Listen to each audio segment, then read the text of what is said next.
Hello everybody, and thank you guys for tuning in this video. My name is Cole Marnes, and in today's episode we'll be talking about the NASCAR Sprint Cup race at Charlotte Motor Speedway for the Bank of America 500, the first race in the round of 12 in the sprint for the chase for the Sprint Cup, as the race that was supposed to be held on Saturday night got rained out because of the huge Hurricane Matthews that came through on the coast in North Carolina, which caused them to move the race to Sunday at noon.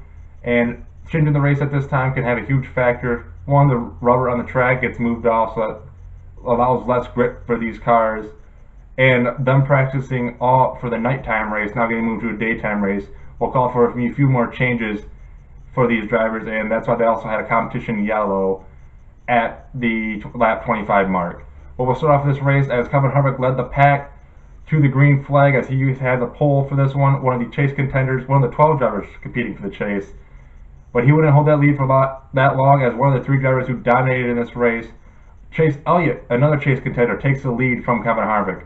Then we had to lap 116 where Logano would put his car into the wall after his right front tire goes down, bringing out the caution.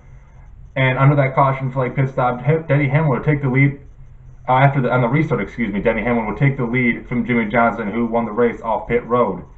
Then we had to lap 155 where once again Joey Logano would get into a wall with more tire issues.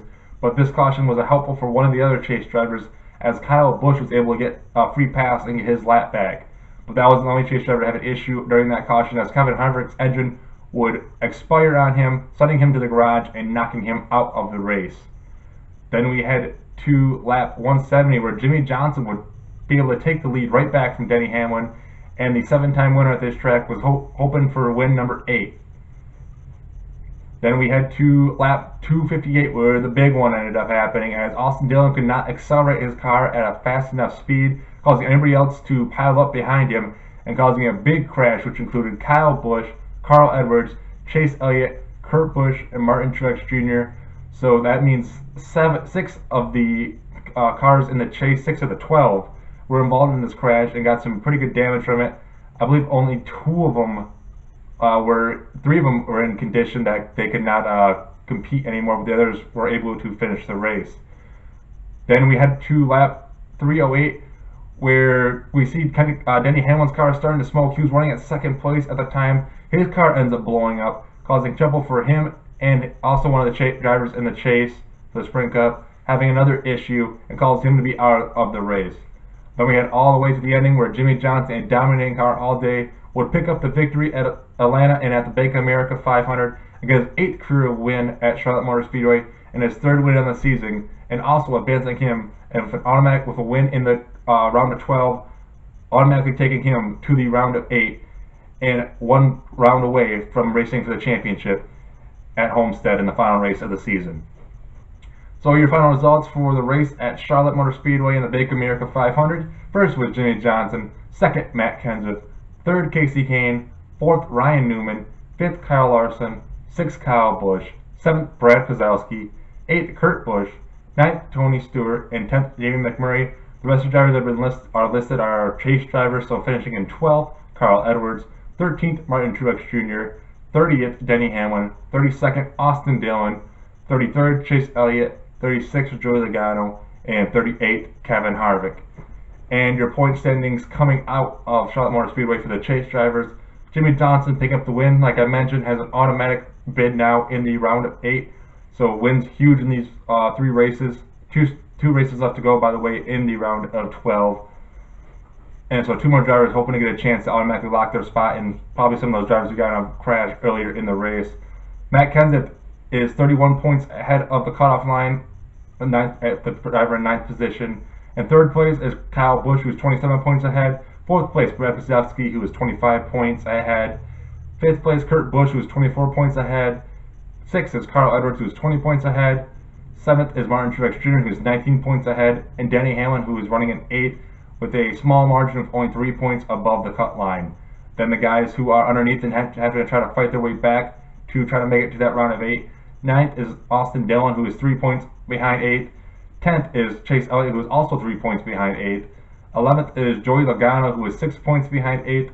And Kevin Harvick, who is running in 12th, is 8 points behind the 8th place driver.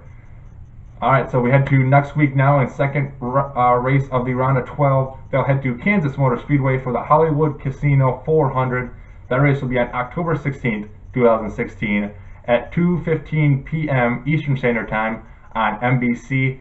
And your winner in the spring of this spring race was Kyle Busch, who picked up his first ever victory at Kansas Motor Speedway, hoping to try to pick up another victory and lock his spot in the round of 8 and try to still compete for his second straight championship. And the winner last year at this race was Joey Logano. He's also won the race before that, so he's won the last 2 fall races here at Kansas Motor Speedway, hoping to pick up another one after having a bad race as well. Right now out of the below the cut line, so a win here could easily lock his spot and make him not have to worry about the race at Talladega. Other drivers who have won at this track, we have Jimmy Johnson, who has 3 wins here. His last one was in 2015. Kevin Harvick, who won here once in 2013. Matt Kenseth, who's won here twice. His last win was in 2013. We have Denny Hamlin, who also won here. That was in 2012. And Brad Keselowski, whose last win here was in 2011. So 7 of the drivers in the chase have picked up a victory here. One of them hoping to pick up another one and lock a spot in the chase, or Jimmy Johnson pull a spoiler and take another win and take a win away from one of the drivers who are hoping to lock a spot in the chase, just like that Martin Truex did last week at Dover. And that is it for this video and the NASCAR Sprint Cup Series. If you guys want to comment below, who do you think is going to win next week at Kansas? Who do you think is the favorite now coming into the chase after this week's race at Charlotte? I'd love to hear what you guys got to say. You can also follow me on Twitter at ColeMartins57. I usually like to talk about what's going on during the races and what's going on during the week. If you guys want to talk to me as well, you can just tag me in a tweet and I'd love to talk to you. So again, that is at ColeMartins57. If you like this video, please hit the like button. If you want to see some more of my NASCAR videos or other videos that I post, you can subscribe to my channel. I would really appreciate it both.